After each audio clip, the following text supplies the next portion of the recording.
Okay, so now let's go into the mechanics of a loan. So first, the economics. What kind of rates do borrowers typically pay? How do originators make money in all this? So typically, your residential bridge loans are going to have a high single digit to a low double digit cost of borrowing. So this is the interest rate that the borrower is paying out to the lender. Um, Originators, they are in the business of collecting points. So if you've ever taken out a mortgage, you'll probably have paid points at some point in that loan.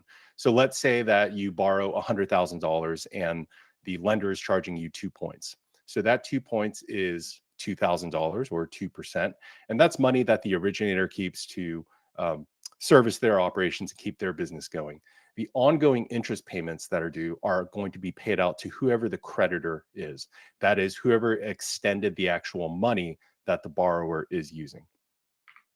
Next, short durations. So residential bridge loans typically have a much shorter period than what we're accustomed to with anywhere from a 15 to a 30-year fixed mortgage. So these loans are going to be outstanding for, on average, 6 to 24 months, with probably most loans taking about 9 months. So from the point that they're originated, the borrower then is going to apply for permits, get construction going, and then take various draws, and then finally sell the property once it's ready. And that'll take 9 months to a year, or faster or longer, depending on the scope of the project.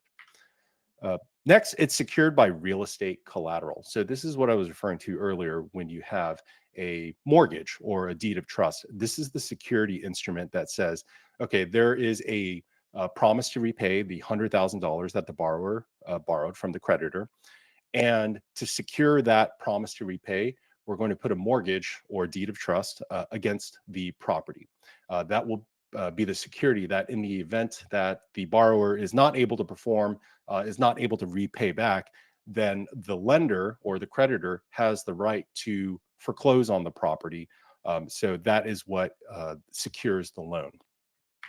And then finally, recourse loans. So recourse means that the creditor has recourse against the borrower in the event that the real estate collateral, the home, the project, the piece of land, is not able to satisfy the full repayment. So let's say, for example, the borrower borrowed that $100,000. They were unable to perform for some reason, and then it ended up getting foreclosed upon, and maybe net proceeds were $90,000.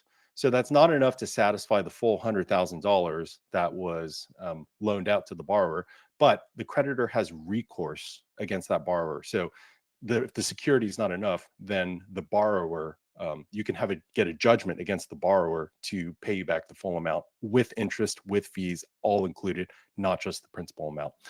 Just want to quickly contrast this with some of the mortgages that have been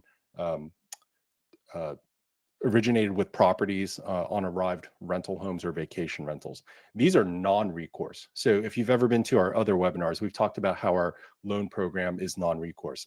And that's when arrived is on the equity side of things. So we're taking out mortgages, long-term 30-year mortgages, but they're non-recourse to the entity. So that means that arrived investors could never be held liable for the repayment of the loan on any of the equity instruments or any of the rentals that our investors have invested in. And then to quickly contrast that, these loans for the residential bridge programs and the private credit fund, they would be recourse against the borrower, the developer.